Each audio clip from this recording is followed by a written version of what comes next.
महला पंजवा। कवन थान तीर्यो है नामा, कवन बस्त अहंकारा।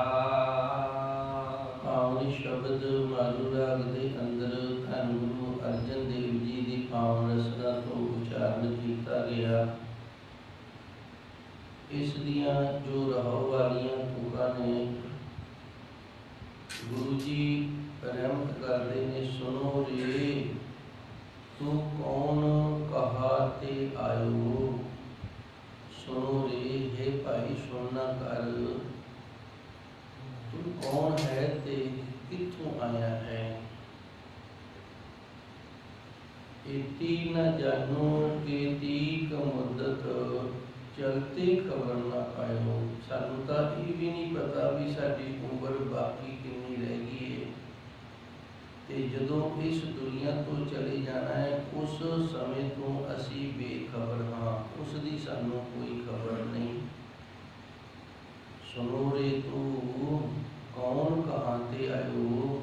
सुन भाई तू कौन है ते किथों आया है।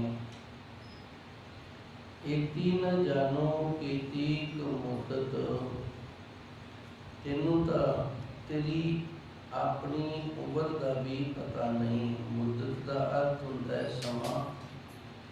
उम्र कितनी गुजर गई है ते कितनी बाकी रही है, ये भी तेनू कोई ज्ञान नहीं हैगा। चलते खबर ना पायो, ते जदों इस दुनिया तो तू चलना है ना, उदों तेनू खबर ही कोई नहीं होनी। अचनचेत ही जिवें बाबा फरीद जी के फरमान होंदे ने ना, दरियावे कन्ने बगला बैठा केल करे, केल करेंदे हजनू अचिंते बाज पे। दरिया के कंढे ते बैठा हुआ बगला सी जिहड़ा ये कलोला कर रहा सी, मछियां ते डंडियां खा खा के बड़ा मस्त होया सी। केल करेंदे हजनू अचिंते बाज पे, इनू पता ही नहीं भी उत्ते बाज भी मैनू वेख रहा है, मैं भी शिकार कर रहा ते मैं किसी का शिकार भी हैगा, ये नहीं पता। अचिंते बाज पे, अचनचेत बाज ने आन के इनकी तौन फड़ ली है बगले की। उसी तरह असी भी इस दुनिया के अंदर बगले की तरह कितनियां दे दम घुट रहे हैं, ते साडा दम घुटन वाला जिहड़ा वो भी सानू देख रहा, उन्हें पता ही नहीं लगन देना कदों आन के साडा दम घुट लेना, साडा अंत हो जाना है। ये भी सानू कोई पता नहीं। चलते खबर ना पायो, चलन का जिहड़ा समय ना उनकी खबर नहीं हैगी। कवन थान धीरियो है नामा, इसकी मैं उठान कर दस दियाँ फिर थोड़ी शब्द की ज़्यादा समझ आ जाएगी। जिस वक्त धन गुरु अर्जन देव जी सच्चे सतगुरु हरमंदिर साहब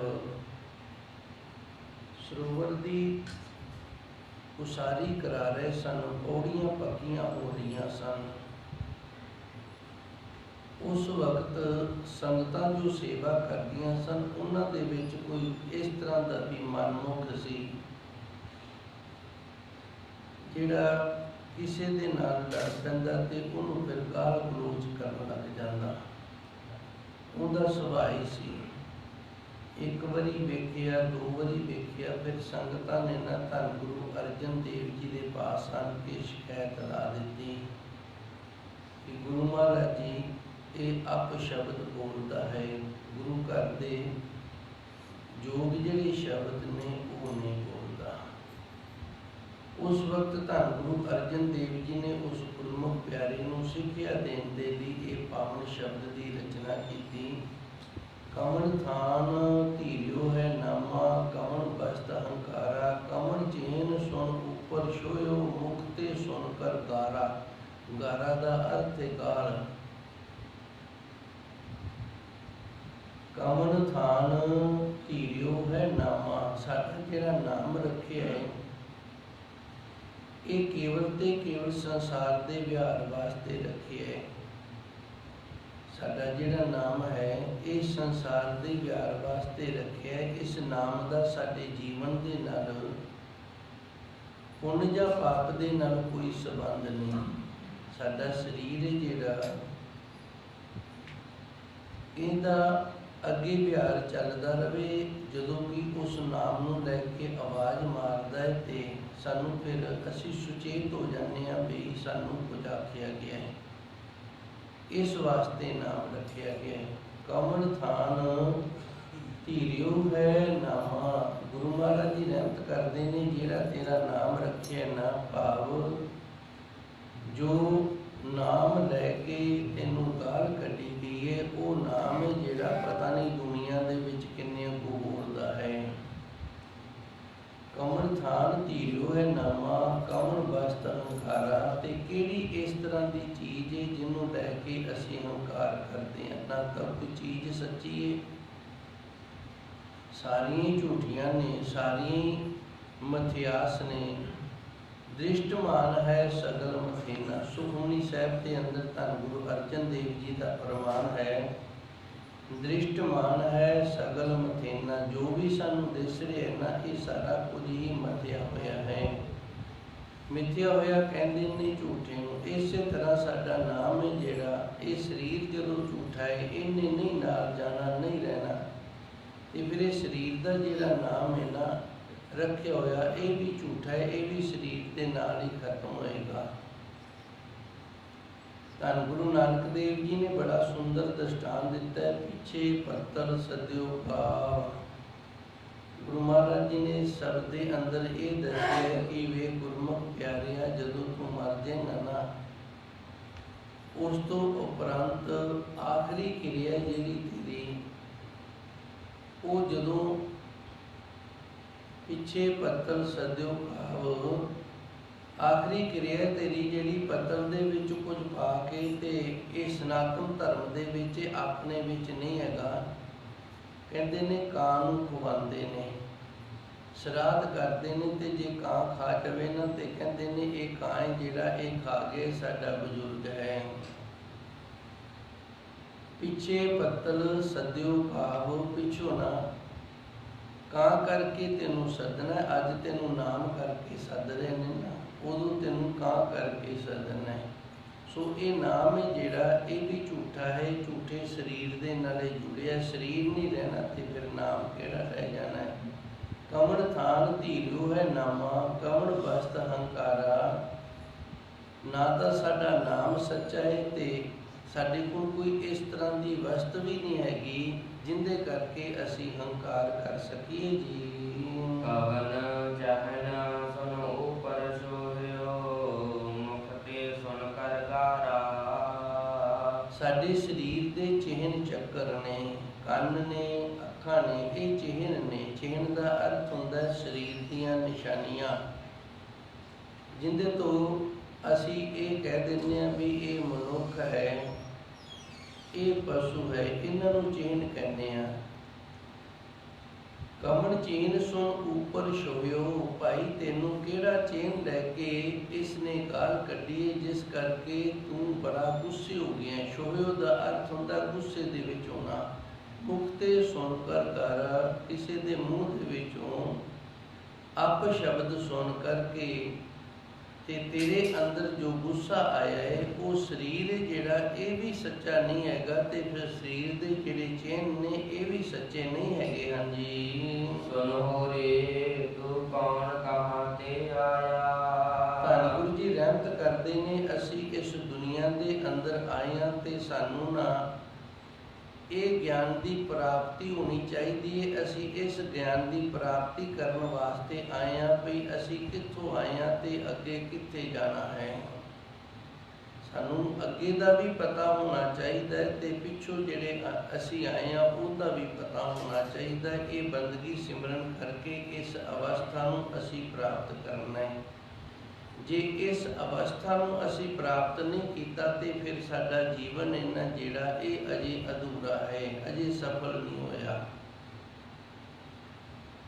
ਮਨੁੱਖ ਮੌਤ ਤੋਂ ਡਰਦਾ ਹੀ ਤਾਂ ਕਰਕੇ ਹੈ ਕਿ ਇਹਨੂੰ ਇਹ ਨਹੀਂ ਪਤਾ ਮੈਂ ਜਾਣਾ ਕਿੱਥੇ ਹੈ। ਜਿਵੇਂ ਕੋਈ ਪ੍ਰਾਣੀ ਆਪਣਾ ਘਰ ਛੱਡੇ ਤੇ ਉਹਨੂੰ ਇਹ ਨਾ ਪਤਾ ਹੋਵੇ ਵੀ ਅੱਗੇ ਮੈਂ ਜਾਣਾ ਕਿੱਥੇ ਹੈ, ਤੇ ਫਿਰ ਉਹਦੇ ਅੰਦਰ ਬੜਾ ਡਰ ਬਣਦਾ ਵੀ ਮੈਂ ਕਿੱਥੇ ਜਾਵਾਂਗਾ। ਜਿਵੇਂ ਆ ਵੇਖਦੇ ਹਾਂ ਆਪਾਂ, ਬੱਚੇ ਵਿਦੇਸ਼ਾਂ ਵਿੱਚ ਜਾਂਦੇ ਨੇ, ਜੇ ਕੋਈ ਅੱਗੇ ਇਹਨਾਂ ਨੂੰ ਸੰਭਾਲਣ ਵਾਲਾ ਨਾ ਹੋਵੇ, ਇਹਨਾਂ ਨੂੰ ਪਤਾ ਹੀ ਨਾ ਹੋਵੇ ਕਿੱਥੇ ਜਾ ਕੇ ਉਤਰਨਾ ਹੈ, ਕਿੱਥੇ ਜਾਣਾ ਹੈ, ਕਿੱਥੇ ਕੀ ਕਰਨਾ ਹੈ, ਤੇ ਫਿਰ ਅੰਦਰ ਡਰ ਜਿਹੜਾ ਉਹ ਬਣਿਆ ਰਹਿੰਦਾ ਹੈ। ਇਸੇ ਤਰ੍ਹਾਂ ਭਗਤ ਕਬੀਰ ਜੀ ਨੇ ਸਾਨੂੰ ਦੱਸਿਆ ਹੈ, ਜੇ ਮਰਨੇ ਤੇ ਜਗ ਡਰੇ ਮੇਰੇ ਮਨ ਆਨੰਦ। ਹੁਣ ਵੇਖੋ, ਸਾਰਾ ਜਗ ਤੇ ਜਿਹੜੀ ਮੌਤ ਨੂੰ ਵੇਖ ਕੇ ਡਰਦਾ, ਤੇ ਭਗਤ ਜੀ ਕਹਿੰਦੇ ਨੇ ਸਾਡੇ ਮਨ ਦੇ ਵਿੱਚ ਆਨੰਦ ਹੈ, ਕਿਉਂਕਿ ਭਗਤ ਜੀ ਨੂੰ ਇਸ ਗੱਲ ਦਾ ਪਤਾ ਹੈ ਕਿ ਅਸੀਂ ਸੱਚਖੰਡ ਦੇ ਵਿੱਚ ਪ੍ਰਭੂ ਪਰਮਾਤਮਾ ਦੇ ਚਰਨਾਂ ਦੇ ਵਿੱਚ ਜਾ ਬਿਰਾਜਣਾ ਹੈ। ਇਸ ਕਰਕੇ ਉਹਨਾਂ ਨੂੰ ਆਨੰਦ ਹੈ। ਉਹ ਤਾਂ ਉਸ ਸਮੇਂ ਦੀ ਇੰਤਜ਼ਾਰ ਕਰ ਰਹੇ ਨੇ, ਉਹ ਸਮਾਂ ਉਡੀਕ ਰਹੇ ਨੇ ਵੀ ਕਦੋਂ ਉਹ ਸਮਾਂ ਆਵੇ ਜਦੋਂ ਅਸੀਂ ਇਹ ਪੰਜ ਭੌਤਿਕ ਸਰੀਰ ਛੱਡ ਕੇ ਅਮਰ ਪਦਵੀ ਦੇ ਮਾਲਕ ਹੋ ਕੇ ਤੇ ਉਸ ਅਕਾਲ ਪੁਰਖ ਵਾਹਿਗੁਰੂ ਦੇ ਵਿੱਚ ਅਭੇਦ ਹੋ ਜਾਈਏ। ਤੇ ਬਾਕੀ ਜਿਹੜੇ ਅਸੀਂ ਹਾਂ, ਜੇ ਮਰਨੇ ਤੇ ਜਗ ਡਰੇ, ਅਸੀਂ ਜਗ ਵਾਲੇ ਹਾਂ ਤੇ ਇਸ ਤਰ੍ਹਾਂ ਦੀ ਮੌਤ ਤੋਂ ਅਸੀਂ ਡਰਦੇ ਹਾਂ, ਕਿਉਂਕਿ ਸਾਨੂੰ ਇਹ ਨਹੀਂ ਪਤਾ ਅਸੀਂ ਅੱਗੇ ਜਾਣਾ ਕਿੱਥੇ ਹੈ। ਸੁਣ ਰੇ ਤੂੰ ਕੌਣ ਕਹਾ ਤੇ ਆਇਓ, ਗੁਰੂ ਮਹਾਰਾਜ ਜੀ ਨੇ ਇੱਥੇ ਦੱਸਿਆ, ਸੁਣ ਭਾਈ ਤੂੰ ਕੌਣ ਹੈ ਤੇ ਕਿੱਥੋਂ ਆਇਆ, ਪਤਾ ਤੈਨੂੰ ਕੋਈ? ਕੇਤਿਆਂ ਕੇ ਬਾਪ ਕੇਤਿਆਂ ਕੇ ਬੇਟੇ ਹੋਏ। ਗੁਰਬਾਣੀ ਦੇ ਅੰਦਰ ਗੁਰੂ ਮਹਾਰਾਜ ਜੀ ਦਾ ਫਰਮਾਨ ਆਉਂਦਾ ਹੈ, ਪਤਾ ਨਹੀਂ ਅਸੀਂ ਕਿੰਨਿਆਂ ਕੁ ਦੇ ਪਿਓ ਬਣੇ ਆ ਤੇ ਕਿੰਨਿਆਂ ਕੁ ਦੇ ਪੁੱਤਰ ਬਣੇ ਆ, ਭਾਵ ਕਿੰਨੀਆਂ ਕੁ ਜੂਨਾਂ ਨੇ ਜਿਹੜੀਆਂ ਉਹ ਭੋਗੀਆਂ ਨੇ। ਇਹ ਵੀ ਸਾਡਾ ਕੋਈ ਅੰਤ ਨਹੀਂ ਹੈਗਾ ਹੈ ਜੀ। ਕੀਤੀ ਨਾ ਜਾਣੋ ਕੀਤੀ ਕੁਮਦਤ ਚਲਤੇ ਖਬਰ ਨਾ ਪਾਇਓ। ਜਿਹੜਾ ਗੁਰਮੁਖ ਪਿਆਰਾ ਉੱਚੀ ਅਵਸਥਾ ਵਾਲਾ ਹੋ ਜਾਂਦਾ, ਜਿਹਨੂੰ ਆਪਾਂ ਬ੍ਰਹਮ ਗਿਆਨੀ ਜਾਂ ਸੰਤ ਆਖਦੇ ਹਾਂ, ਇਹ ਮਰਨ ਤੋਂ ਪਹਿਲਾਂ ਆਪਣਾ ਸਮਾਂ ਦੱਸ ਜਾਂਦਾ। ਜੇ ਸਮਾਂ ਨਹੀਂ ਦੱਸਦਾ ਤੇ ਇਹ ਅਜੇ ਇਸ ਥਾਂ ਤੇ ਨਹੀਂ ਪਹੁੰਚਿਆ। ਕੇਵਲ ਤੇ ਕੇਵਲ ਲੋਕਾਂ ਨੇ ਇਹਨੂੰ ਸੰਤ ਮੰਨ ਲਿਆ ਜਾਂ ਮਹਾਂਪੁਰਸ਼ ਮੰਨ ਲਿਆ, ਪਰ ਅਜੇ ਇਹ ਪਹੁੰਚਿਆ ਨਹੀਂ। ਜਿਹੜਾ ਪਹੁੰਚ ਗਿਆ ਹੈ ਉਹ ਭਾਵੇਂ 1 2 4 ਘੰਟੇ ਪਹਿਲਾਂ ਦੱਸੇ, ਉਹ ਦੱਸ ਦੇਗਾ ਭਈ ਹੁਣ ਮੇਰਾ ਸਮਾਂ ਹੋ ਗਿਆ ਤੇ ਮੈਂ ਜਾ ਰਿਹਾ। ਏਤੀ ਨਾ ਜਾਣੋ ਕੀਤੀ ਕਮੁਦਤ, ਅਜੇ ਸਾਡਾ ਅਧੂਰਾਪਨ ਹੈ, ਉੱਥੇ ਅਸੀਂ ਨਹੀਂ ਪਹੁੰਚੇ ਇਸ ਉੱਚੀ ਤੇ ਸੁੱਚੀ ਅਵਸਥਾ ਤੇ। ਅਜੇ ਤਾਂ ਸਾਨੂੰ ਇਹ ਨਹੀਂ ਪਤਾ ਸਾਡੀ ਉਮਰ ਕਿੰਨੀ ਰਹਿ ਗਈ ਹੈ। ਚਲਤੇ ਖਬਰ ਨਾ ਪਾਇਓ, ਤੇ ਇਸ ਦੁਨੀਆ ਤੇ ਜਦੋਂ ਚਲੇ ਜਾਣਾ ਹੈ ਉਸ ਤੋਂ ਅਸੀਂ ਬੇਖਬਰ ਹਾਂ, ਉਸ ਦੀ ਸਾਨੂੰ ਕੋਈ ਸੋਝੀ ਨਹੀਂ ਹੈ ਜੀ। ਰਹਾਉ ਸਹਿਨਸ਼ੀਲ ਪਵਨ ਹਰ ਪਾਣੀ ਬਸਦਾ ਖਿਮਾ ਨਿਵਰਾਤੇ। ਵਿਸ਼ਰਾਮ ਲਾ ਕੇ ਧੰਨ ਗੁਰੂ ਮਹਾਰਾਜ ਜੀ ਅੱਗੇ ਸਾਨੂੰ ਜ਼ਿੰਦਗੀ ਜਿਉਣ ਦਾ ਢੰਗ ਦੱਸਦੇ ਨੇ। ਸਹਿਨਸ਼ੀਲ, ਸਹਿਨਸ਼ੀਲ ਕਹਿੰਦੇ ਨੇ ਜਿੰਦੇ ਅੰਦਰ ਸਹਾਰਨ ਦੀ ਸਮਰੱਥਾ ਹੋਵੇ, ਜਿਹੜਾ ਆਪਣੇ ਵਿੱਚ ਸਹਾਰ ਸਕੇ। ਦੁੱਖ ਤੇ ਸੁੱਖ ਨੂੰ ਸਹਾਰਨ ਵਾਲਾ ਜਿਹੜਾ, ਉਹਨੂੰ ਸਹਿਨਸ਼ੀਲ ਆਖ ਦਿੰਦੇ ਨੇ। ਸਹਿਨਸ਼ੀਲ ਪਵਨ ਅਰ ਪਾਣੀ, ਸਾਡੇ ਸਰੀਰ ਦੇ 5 ਤੱਤ ਨੇ। ਇਹਨਾਂ 5 ਤੱਤਾਂ ਦੇ ਵਿੱਚੋਂ ਪਾਣੀ ਤੇ ਹਵਾ ਜਿਹੜੀ ਇਹ ਬੜੇ ਸਹਿਨਸ਼ੀਲ ਨੇ। ਪਾਣੀ ਹੈ ਜਿਹੜਾ, ਇਹਨੂੰ ਕਿਤਨਾ ਵੀ ਗਰਮ ਕਰ ਦਈਏ ਇਹ ਉਸ ਦੁੱਖ ਨੂੰ ਵੀ ਸਹਾਰ ਲੈਂਦਾ ਹੈ, ਕਿਤਨਾ ਠੰਡਾ ਕਰ ਦਈਏ ਉਸ ਦੁੱਖ ਨੂੰ ਵੀ ਸਹਾਰ ਲੈਂਦਾ ਹੈ। ਇਸੇ ਤਰ੍ਹਾਂ ਹਵਾ ਹੈ ਜਿਹੜੀ, ਇਹਨੂੰ ਵੀ, ਇਹਦੇ ਅੰਦਰ ਵੀ ਸਹਿਨਸ਼ੀਲਤਾ ਹੈ, ਇਹ ਵੀ ਗਰਮੀ ਸਰਦੀ ਹੈ ਜਿਹੜੀ ਉਸ ਨੂੰ ਸਹਾਰ ਲੈਂਦੀ ਹੈ। ਤੇ ਇਹਨਾਂ ਤੋਂ ਅਸੀਂ ਇਹ ਗੁਣ ਲੈਣਾ ਹੈ, ਅਸੀਂ ਵੀ ਗਰਮੀ ਤੇ ਸਰਦੀ ਨੂੰ ਸਹਾਰਨਾ ਹੈ। ਕੋਈ ਕਿਤਨੇ ਵੀ ਗਰਮ ਸ਼ਬਦ ਬੋਲੇ ਤੇ ਅਸੀਂ ਉਹਨਾਂ ਨੂੰ ਸਹਾਰ ਲੈਣਾ ਹੈ। ਭਗਤ ਕਬੀਰ ਜੀ ਦਾ ਫਰਮਾਨ ਹੈ, ਬੜਾ ਸੁੰਦਰ ਦ੍ਰਿਸ਼ਟਾਂਤ ਦਿੱਤਾ ਹੈ ਭਗਤ ਕਬੀਰ ਜੀ ਨੇ। ਚੋਟ ਸਹਾਰੇ ਸ਼ਬਦ ਕੀ ਦਾਸ ਗੁਰੂ ਮੈਂ ਦਾਸ। ਭਗਤ ਕਬੀਰ ਜੀ ਕਹਿੰਦੇ ਨੇ ਜਦੋਂ ਕੋਈ ਪੱਥਰ ਮਾਰਦਾ ਨਾ, ਲਾਗਤ ਲੈ ਉਸਾਸ, ਕਹਿੰਦਾ ਇਹ ਤਾਂ ਦੁੱਖ ਹੀ ਕੋਈ ਨਹੀਂ। ਜੇ ਕੋਈ ਪੱਥਰ ਮਾਰ ਦੇਵੇ ਨਾ, ਇਹ ਕੋਈ ਬੜਾ ਵੱਡਾ ਦੁੱਖ ਨਹੀਂ, ਕਿਉਂਕਿ ਪੱਥਰ ਨੇ ਵੱਜਦਿਆਂ ਸਾਰੀ ਸਾਡੀ ਜਾਨ ਲੈ ਲੈਣੀ, ਅਸੀਂ ਮਰ ਜਾਣਾ, ਦੁੱਖ ਖਤਮ ਹੋ ਗਿਆ। ਇਹ ਸਰੀਰ ਦਾ ਦੁੱਖ ਹੈ ਜਿਹੜਾ ਉਹਨਾਂ ਸਮਾਂ ਹੀ ਹੈ ਜਦੋਂ ਤੱਕ ਅਸੀਂ ਜਿਉਂਦੇ ਹਾਂ, ਜਦੋਂ ਮਰ ਗਏ ਤੇ ਫਿਰ ਸਰੀਰ ਨੂੰ ਦੁੱਖ ਹੀ ਕੋਈ ਨਹੀਂ। चोट सहारे शब्द की, पर ਜਿਹੜਾ ਕਿਸੇ ਦੇ ਬੁਰੇ ਸ਼ਬਦ ਦੀ ਚੋਟ ਨੂੰ ਸਹਾਰ ਜਾਵੇ ਨਾ, ਦਾਸ ਗੁਰੂ ਮੈਂ ਦਾਸ, ਅਸੀਂ ਉਹਨੂੰ ਗੁਰੂ ਮੰਨਾਂਗੇ ਤੇ ਉਹਦੇ ਦਾਸ ਬਣਾਂਗੇ।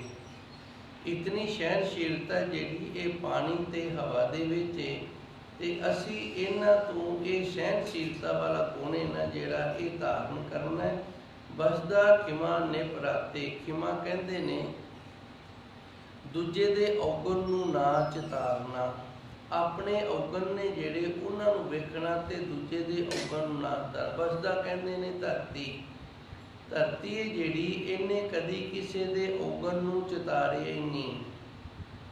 ਇਹਦੇ 'ਚ ਭਾਵੇਂ ਆਪਾਂ ਗੰਦਗੀ ਸੱਟੀ ਜਾਈਏ ਤੇ ਭਾਵੇਂ ਇਹਨੂੰ ਚੰਦਨ ਦਾ ਲੇਪ ਕਰ ਦਈਏ, ਭਾਵੇਂ ਇਹਦੇ 'ਚ ਨਿਉਵਾਂ ਖੋਦ ਕੇ ਮੰਜ਼ਲਾਂ ਉਸਾਰੀ ਜਾਈਏ, ਭਾਵੇਂ ਖੂਹ ਪੱਟੀ ਜਾਈਏ, ਧਰਤੀ ਹੈ ਜਿਹੜੀ ਇਹਨੇ ਕਦੀ ਕਿਸੇ ਦਾ ਔਗਣ ਨਹੀਂ ਚਿਤਾਰਿਆ।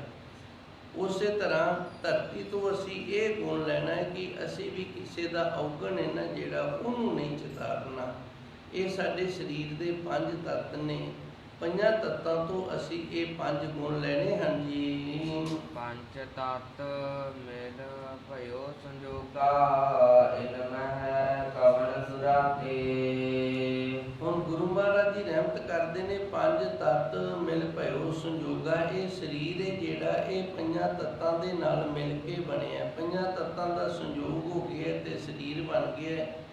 ਇਨਮੇ ਕਵਣ ਦੁਰਾਤੇ, ਦੁਰਾਤੇ ਦਾ ਅਰਥ ਹੁੰਦਾ ਲੁਕੋ ਕੇ ਰੱਖਣਾ। ਇਹਦੇ ਵਿੱਚ ਕੋਈ ਲੁਕੋ ਕੇ ਰੱਖਣ ਵਾਲੀ ਗੱਲ ਨਹੀਂ। ਇਹ ਸਾਨੂੰ ਸਾਰਿਆਂ ਨੂੰ ਗੁਰੂ ਮਹਾਰਾਜ ਜੀ ਰਹਿਮਤ ਕਰਦੇ ਨੇ, ਦੱਸਦੇ ਨੇ ਸਾਡੇ ਸਰੀਰ ਦੇ 5 ਤੱਤ ਨੇ, ਤੇ ਇਹਨਾਂ 5 ਤੱਤਾਂ ਤੋਂ ਅਸੀਂ 5 ਗੁਣ ਨੇ ਜਿਹੜੇ ਉਹ ਧਾਰਨ ਕਰਨੇ ਨੇ। ਪਾਣੀ ਤੇ ਹਵਾ ਤੋਂ ਸਹਿਣਸ਼ੀਲਤਾ ਲੈਣੀ ਹੈ। ਧਰਤੀ ਹੈ ਜਿਹੜੀ ਮਿੱਟੀ ਹੈ, ਜਿਹੜਾ ਮਿੱਟੀ ਤੱਤ ਹੈ, ਇਹਦੇ ਤੋਂ ਅਸੀਂ ਖਿਮਾ ਵਾਲਾ ਗੁਣ ਲੈਣਾ, ਭਾਵ ਕਿਸੇ ਦੇ ਔਗਣ ਨੂੰ ਨਹੀਂ ਚਿਤਾਰਨਾ। ਆਪਣੇ ਔਗਣ ਨੇ ਜਿਹੜੇ ਉਹ ਵੇਖਣੇ ਨੇ, ਉਹਨਾਂ ਨੂੰ ਦੂਰ ਕਰਨਾ ਹੈ, ਕਿਸੇ ਦੇ ਔਗਣ ਨੂੰ ਨਹੀਂ ਚਿਤਾਰਨਾ। ਇਸੇ ਤਰ੍ਹਾਂ ਜਿਹੜੀ ਅਗਨ ਹੈ ਇਹ ਸਾਰਿਆਂ ਨੂੰ ਪ੍ਰਕਾਸ਼ ਕਰਦੀ ਹੈ, ਤੇ ਅਸੀਂ ਵੀ ਗਿਆਨ ਪ੍ਰਕਾਸ਼ ਦੀ ਪ੍ਰਾਪਤੀ ਕਰਕੇ, ਜਿਵੇਂ ਅਗਨ ਹੈ ਇਹ ਸੁੱਕੀਆਂ ਤੇ ਗਿੱਲੀਆਂ ਸਾਰੀਆਂ ਲੱਕੜਾਂ ਨੂੰ ਸਾੜ ਦਿੰਦੀ ਹੈ, ਅਸੀਂ ਵੀ ਮਾੜੇ ਤੇ ਚੰਗੇ ਪਾਪ ਨੇ ਜਿਹੜੇ ਉਹਨਾਂ ਸਾਰਿਆਂ ਦਾ ਨਾਸ਼ ਕਰ ਲੈਣਾ। ਇਹ 5 ਤੱਤਾਂ ਤੋਂ ਅਸੀਂ ਗੁਣ ਲੈਣਾ ਹੈ। 5 ਤੱਤ ਮਿਲ ਭਇਓ ਸੰਜੋਗਾ, ਇਨਮੇ ਕਵਣ ਦੁਰਾਤੇ, ਇਹਦੇ ਵਿੱਚ ਕੋਈ ਲੁਕੋਈ ਹੋਈ ਗੱਲ ਨਹੀਂ। 5 ਤੱਤ ਨੇ ਤੇ 5 ਤੱਤਾਂ ਦੇ ਗੁਣ ਅਸੀਂ ਧਾਰਨ ਕਰਨੇ ਹਨ ਜੀ। ਜਿਨ ਰਚ ਰਚਿਆ ਪੁਰਖ ਵਿਦਾਤਾ, ਨਾਲੇ ਹਉਮੈ ਪਾਈ। ਹੁਣ ਧੰਨ ਗੁਰੂ ਜੀ ਰਹਿਮਤ ਕਰਦੇ ਨੇ, ਜਿਸ ਅਕਾਲ ਪੁਰਖ ਵਾਹਿਗੁਰੂ ਨੇ ਸਾਡਾ ਇਹ ਸਰੀਰ ਰਚਿਆ ਨਾ, ਜਿਨ ਰਚ ਰਚਿਆ ਪੁਰਖ ਵਿਦਾਤਾ ਹੈ, ਪਰਿਪੂਰਨ ਪਰਮਾਤਮਾ ਵਿਦਾਤਾ ਕਹਿੰਦੇ ਨੇ ਲਿਖਣ ਵਾਲਾ। ਉਹ ਅਕਾਲ ਪੁਰਖ ਵਾਹਿਗੁਰੂ ਜੋ ਸਾਡੇ ਲੇਖ ਲਿਖਣ ਵਾਲਾ ਹੈ, ਉਹਨੇ ਇਹ ਸਾਰੀ ਰਚਨਾ ਬਣਾਈ ਹੈ। ਨਾਲੇ ਹਉਮੈ ਪਾਈ, ਤੇ ਉਸ ਨੇ ਨਾ ਸਾਡੇ ਅੰਦਰ ਹਉਮੈ ਵੀ ਪਾ ਦਿੱਤੀ ਹੈ। ਸਾਡੇ ਅੰਦਰ ਹਉਮੈ ਆ ਜਾਂਦੀ ਹੈ। ਹਉਮੈ ਦੇ ਕਈ ਰੂਪ ਨੇ, ਇੱਕ ਰੂਪ ਨਹੀਂ ਹੈਗਾ। ਅਸੀਂ ਕੁਝ ਚੰਗਾ ਕਰਦੇ ਹਾਂ, ਉਦੋਂ ਵੀ ਸਾਡੇ ਵਿੱਚ ਹਉਮੈ ਆ ਜਾਂਦੀ ਹੈ ਵੀ ਇਹ ਮੈਂ ਕੀਤਾ। ਜਦੋਂ ਕੋਈ ਸਾਨੂੰ ਮਾੜਾ ਚੰਗਾ ਬੋਲਦਾ, ਉਦੋਂ ਵੀ ਹਉਮੈ ਆ ਜਾਂਦੀ ਹੈ ਵੀ ਇਹਨੇ ਮੈਨੂੰ ਬੋਲਿਆ। ਇਹ ਹਉਮੈ ਨੂੰ ਗੁਰਬਾਣੀ ਦੇ ਅੰਦਰ ਸਭ ਤੋਂ ਵੱਡਾ ਰੋਗ ਦੱਸਿਆ। ਹਉਮੈ ਦੀਰਘ ਰੋਗ ਹੈ, ਇਹ ਬੜਾ ਵੱਡਾ ਰੋਗ ਹੈ। ਗੁਰੂ ਮਹਾਰਾਜ ਜੀ ਰਹਿਮਤ ਕਰਦੇ ਨੇ, ਫਿਰ ਅੱਗੇ ਦੱਸਦੇ ਨੇ, ਦਾਰੂ ਪੀ ਇਹ ਸਮਾਏ ਭਾਈ, ਜੇ ਇਹ ਵੱਡਾ ਰੋਗ ਹੈ ਨਾ, ਤੇ ਇਲਾਜ ਜਿਹੜਾ ਉਹ ਵੀ ਇਹਦੇ ਵਿੱਚ ਹੈਗਾ ਹੈ। ਇਲਾਜ ਕੀ ਹੈ? ਸਾਡੇ ਅੰਦਰ ਹਉਮੈ ਹੋਵੇ, ਉਸ ਪ੍ਰਭੂ ਪਰਮਾਤਮਾ ਦੀ ਬੰਦਗੀ ਕਰਨ ਦੀ, ਸਿਮਰਨ ਕਰਨ ਦੀ, ਨਾਮ ਦੀ ਜਿਹੜੀ ਹਉਮੈ ਇਹ ਹੋਵੇ ਵੀ ਅਸੀਂ ਨਾਮ ਜਪਣਾ, ਇਸ ਪਾਸੇ ਅਸੀਂ ਤੁਰੀਏ।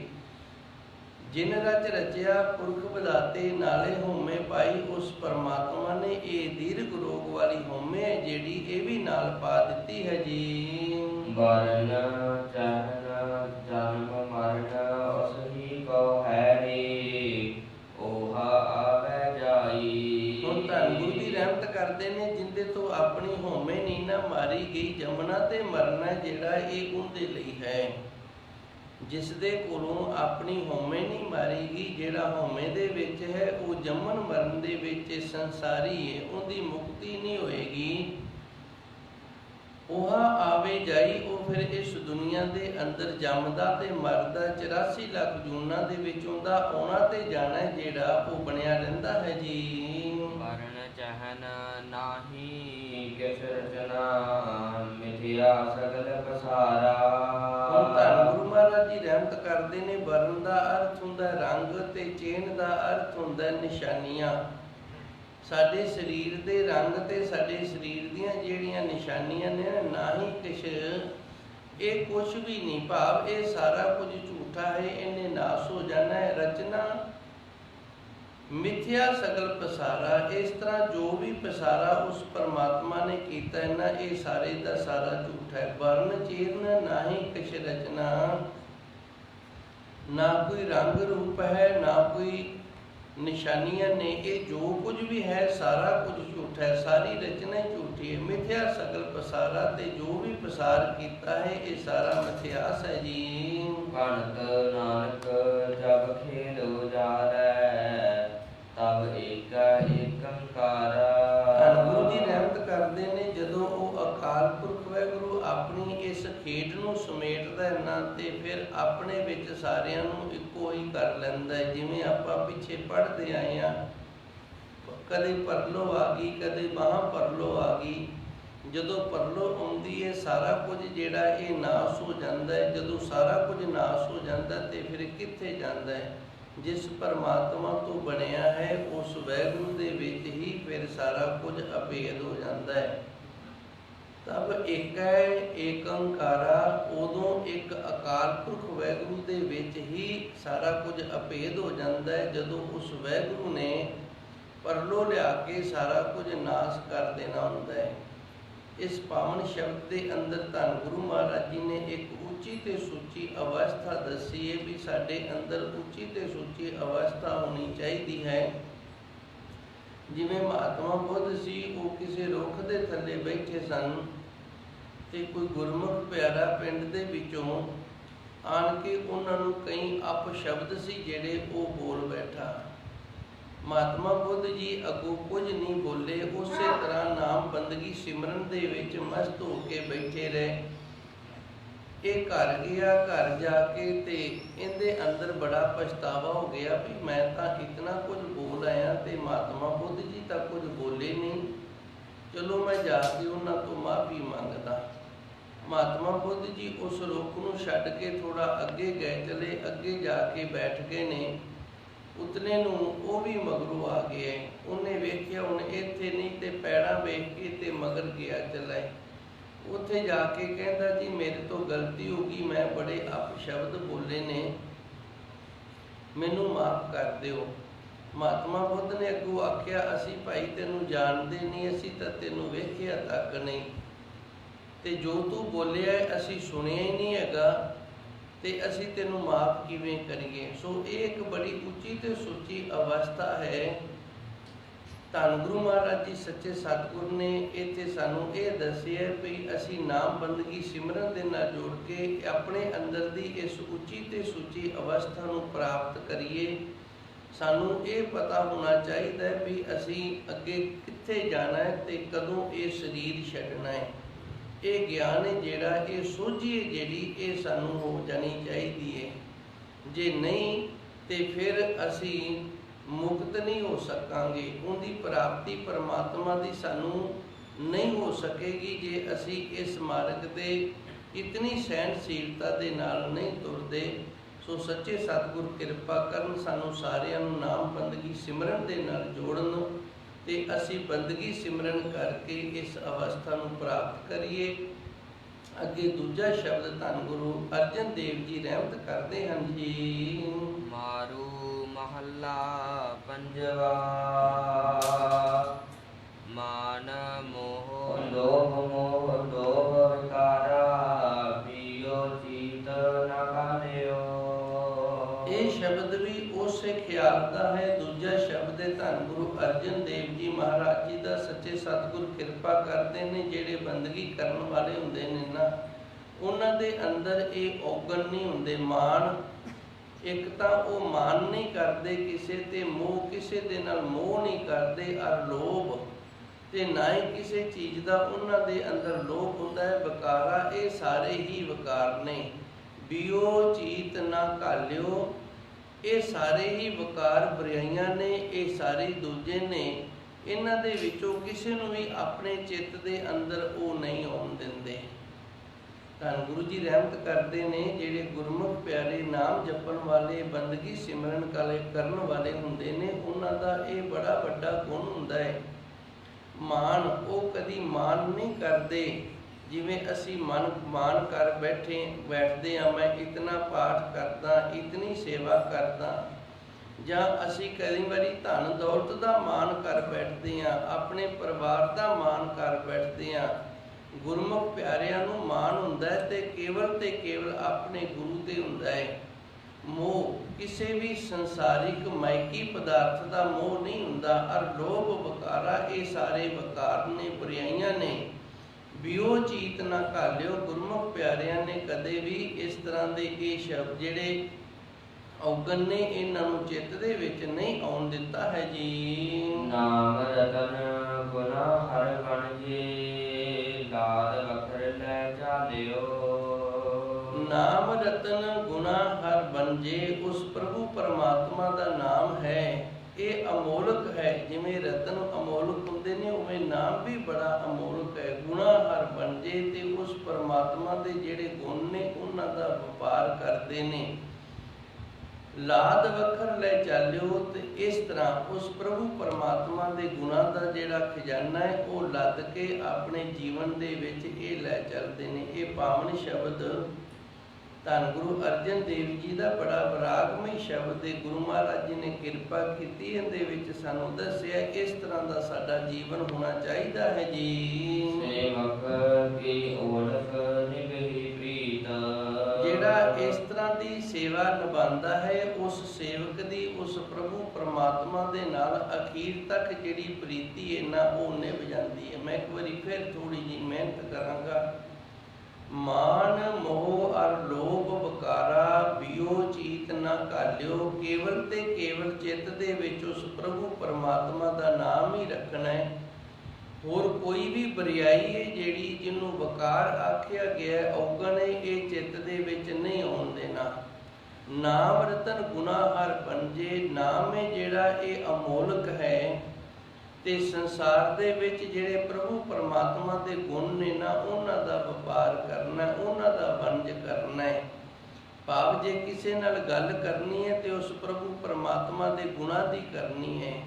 ਲਾਦ ਵਖਰ ਲੈ ਚਾਲਿਓ, ਇਸ ਤਰ੍ਹਾਂ ਗੁਰਮੁਖ ਪਿਆਰਾ ਜਿਹੜਾ ਹੁੰਦਾ ਹੈ, ਸੇਵਕ ਹੁੰਦਾ ਹੈ, ਉਹ ਉਸ ਪ੍ਰਭੂ ਪਰਮਾਤਮਾ ਦੇ ਗੁਣਾਂ ਨੂੰ ਲੱਦ ਕੇ ਤੇ ਆਪਣੇ ਜੀਵਨ ਦੇ ਵਿੱਚ ਇਸ ਦੁਨੀਆ ਤੋਂ ਚੱਲਦਾ ਬਣਦਾ ਹੈ। ਸੇਵਕ ਕੀ ਓੜਕ ਨਿਭੀ ਪ੍ਰੀਤ, ਇਹ ਸੇਵਕ ਹੈ ਜਿਨੇ ਗੁਰੂ ਮਹਾਰਾਜ ਜੀ ਸੱਚੇ ਸਤਿਗੁਰ ਦੇ ਇਹਨਾਂ ਗੁਣਾਂ ਨੂੰ ਆਪਣੇ ਜੀਵਨ ਦੇ ਵਿੱਚ ਧਾਰਨ ਕੀਤਾ ਹੈ, ਤੇ ਇਸ ਦੀ ਜਿਹੜੀ ਪ੍ਰੀਤ ਹੈ ਉਹ ਅਖੀਰ ਤੱਕ ਨਿਭ ਜਾਂਦੀ ਹੈ ਜੀ। ਜੀਵਤ ਸਾਹਿਬ ਸੇਵਿਓ ਆਪਣਾ, ਚਲਤੇ ਰਾਖਿਓ ਜੀਤ।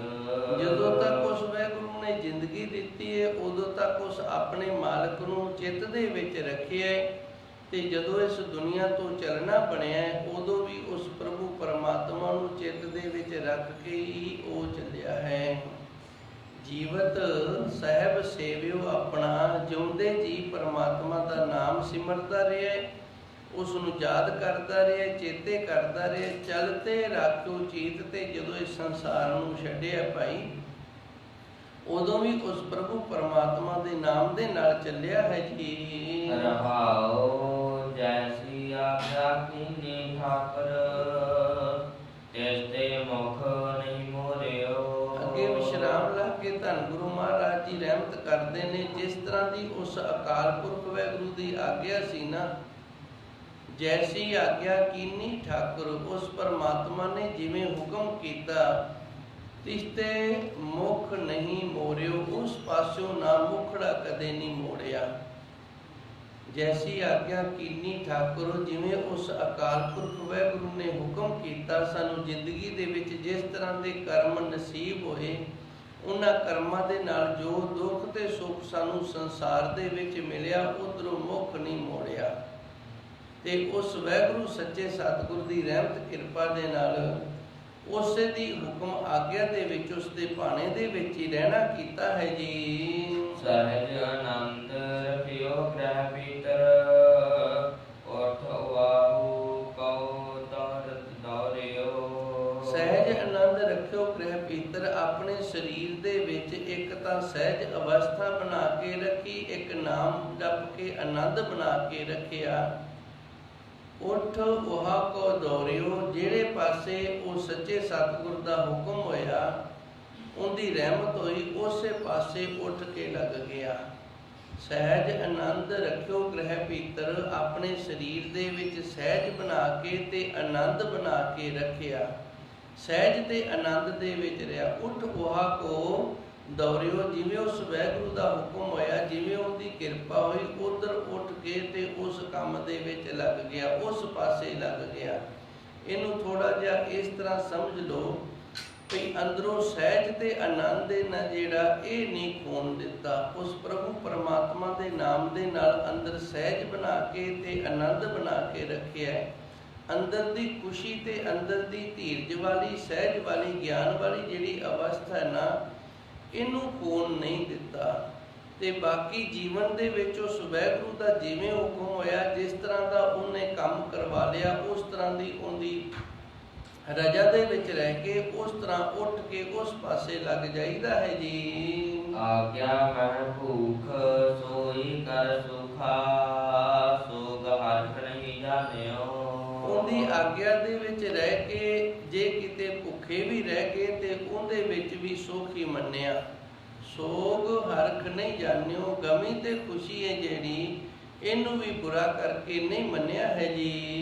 ਜੋ ਜੋ ਹੁਕਮ ਭਇਓ ਸਾਹਿਬ ਕਾ, ਸੇ ਮਾਥੈ ਲੈ ਮਾਨਿਓ। ਜਿਵੇਂ ਜਿਵੇਂ ਉਸ ਅਕਾਲ ਪੁਰਖ ਵਾਹਿਗੁਰੂ ਦਾ ਹੁਕਮ ਹੋਇਆ, ਉਵੇਂ ਉਵੇਂ ਉਸ ਦੇ ਹੁਕਮ ਨੂੰ ਸਤ ਬਚਨ ਕਰਕੇ ਮੱਥੇ ਦੀ ਲਿਖਤ ਸਮਝ ਕੇ ਤੇ ਮੰਨਣਾ ਕੀਤਾ। ਜੋ ਜੋ ਹੁਕਮ ਭਇਓ ਸਾਹਿਬ ਕਾ, ਜਿਵੇਂ ਜਿਵੇਂ ਮੱਥੇ ਦੀ ਲਿਖਿਆ ਸੀ, ਕਰਮਾਂ ਦੇ ਅਨੁਸਾਰ ਉਸ ਪਰਮਾਤਮਾ ਦਾ ਜੋ ਹੁਕਮ ਹੁੰਦਾ ਰਿਹਾ, ਸੋ ਮਾਥੇ ਲੈ ਮਾਨਿਓ।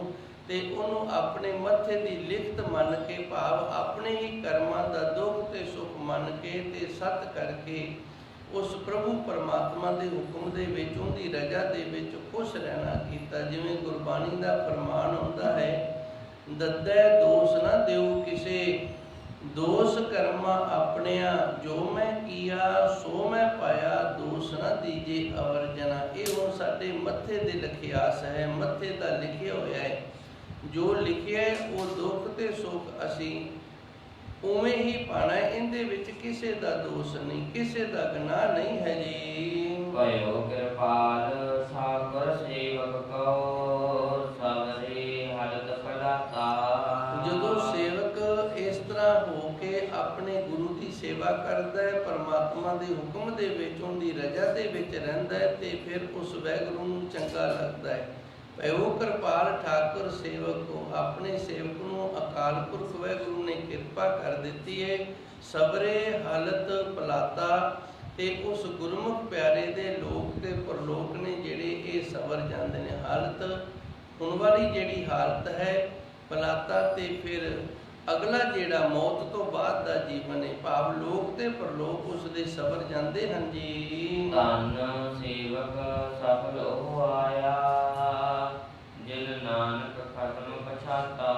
ਧੰਨ ਗੁਰੂ ਮਹਾਰਾਜ ਜੀ ਰਹਿਮਤ ਕਰਦੇ ਨੇ, ਉਹ ਸੇਵਕ ਹੈ ਜਿਹੜਾ ਉਹ ਧਨਤਾ ਦੇ ਯੋਗ ਹੈ। ਧੰਨ ਸੇਵਕ ਸਫਲ ਹੋ ਆਇਆ, ਉਹ ਸੇਵਕ ਹੈ ਜਿਹੜਾ ਉਹ ਧਨਤਾ ਦੇ ਯੋਗ ਹੈ। ਉਹਦਾ ਆਉਣਾ ਇਸ ਦੁਨੀਆ ਤੇ ਧਨ ਹੈ।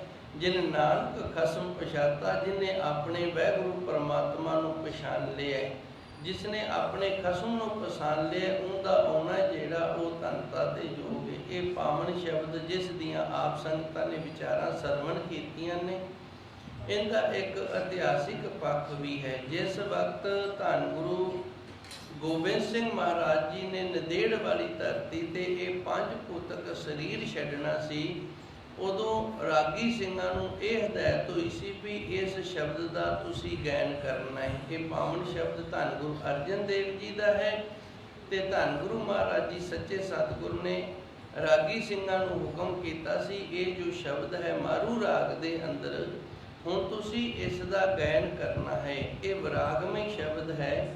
ਇਸ ਦਾ ਗਾਇਨ ਰਾਗੀ ਸਿੰਘਾਂ ਨੇ ਕੀਤਾ ਸੀ ਤੇ ਗੁਰੂ ਮਹਾਰਾਜ ਜੀ ਨੇ ਇਹ ਸ਼ਬਦ ਸੁਣ ਕੇ ਪੰਜ ਭੂਤਕ ਸਰੀਰ ਜਿਹੜਾ ਇਸ ਦਾ ਤਿਆਗ ਕੀਤਾ ਸੀ।